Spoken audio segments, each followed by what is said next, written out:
my earliest videos were more about like easy targets, like, oh, there's this ghost sighting or this UFO thing or whatever. And like they are always worth debunking or at least examining to say like this is explainable or whatever, so that people can be a little more critical minded. But that's easy, and that's not. It's like there are a million videos debunking those kinds of things.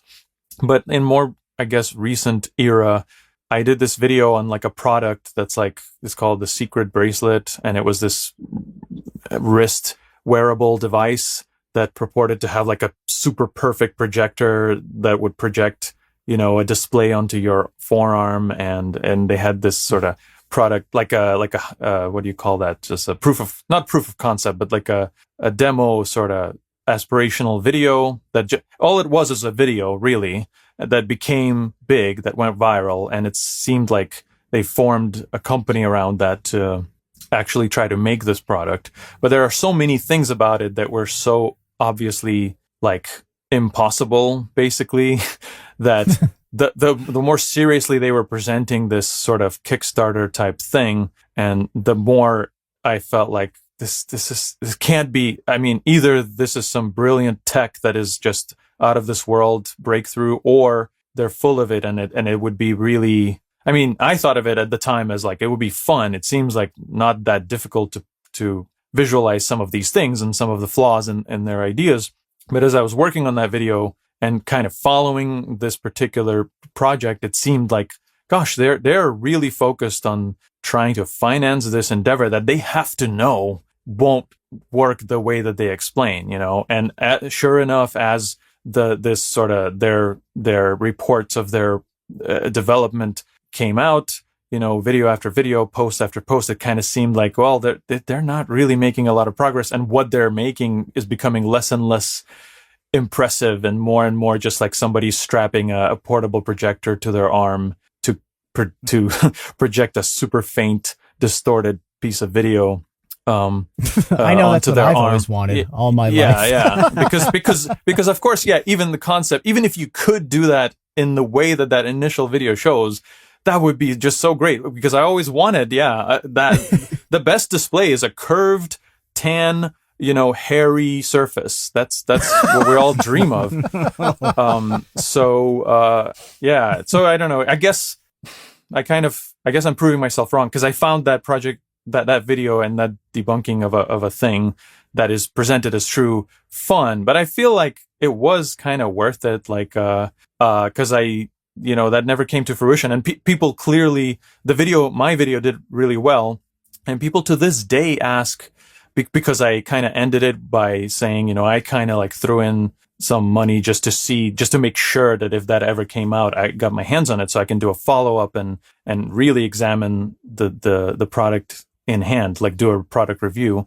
People ask about it to this day, and it's been years since that came out. So I think it made a difference. And I think, you know, whenever people come across it, even today, it's like that product is not something, you know, they're going to buy. Although people send me links sometimes to some kind of shady, like, places where they're supposedly selling something like this. But maybe when they see my video, they'll have that outlook on something similar that they encounter. So maybe it was like, dare I say, educational in some way for them. So I think that's an example. Maybe it wasn't so egregious, but it was a clear-cut line where I think it was worth doing that. Mm-hmm. Yeah, it's almost like content cop for products, for fake products. Yeah, I was thinking, that's exactly what I was going to say, is how amazing would it be to pair iDubbbz with Captain Disillusion to go through Kickstarter crap. Oh, right.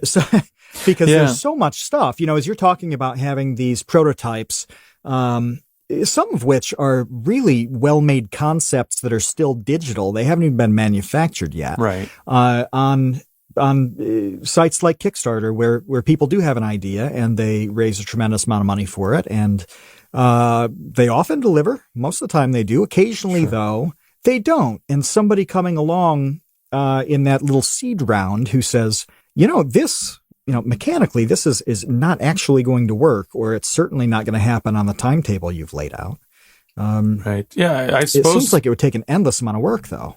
I mean, yes, that for that reason, and as well as I don't know if it would be I guess I don't want to say appropriate, but I don't know how fun it would be to sort of make pseudo entertainment out of that, because like I think it's a useful service, but I think it should be like, if such a thing existed, and it should just be like an informative website, like a Snopes kind of thing, where they're not like calling it out necessarily. Because I get something out of the fact that I debunk something. I do try to make it entertaining, and it is like a thing on its own. And so that's why I also try to choose carefully the subject, because I don't want to do it at someone's expense in a way that like maybe they didn't fully deserve. And if you're doing like your takes on like, is this product viable or whatever, I'm sure that after doing that for a while, you'll get some that will prove you wrong. And at that point, it's kind of weird that it sounds like you tried to take them down and they proved themselves viable after all.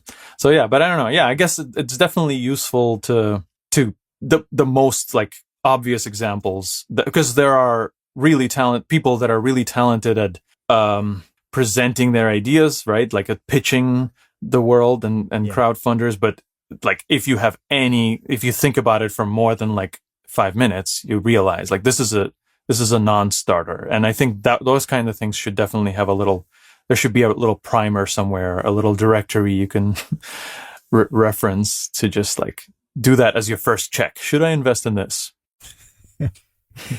Well, that's a big skill though. Like, visionary type people, like they often have to convince investors or the public that their thing is cooler than it is until it's actually that cool. Right. And I wonder about what the responsibility is.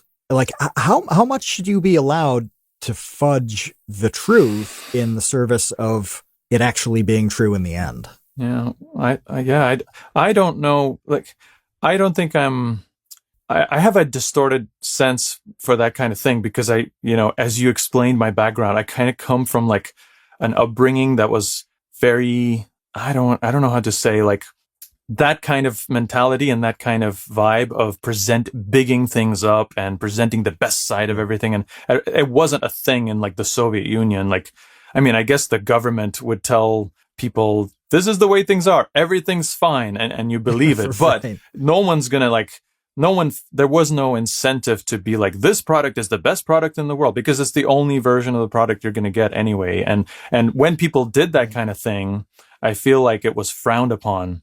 So as much as I feel like, I'm not influenced by that, I do sometimes have this adverse reaction to, I do see through pitches and advertisements and things, and I could see which, like, I get what, I just want to know the truth about this, and I can see which part of that is just you putting your best spin on it, and I really don't need that. And I kind of my brain instantly like separates that icing from the main part, So maybe that's why I make the videos that I do. Like, I'm sure that has an influence. I kind of want to separate the fluffy stuff and just get to the point.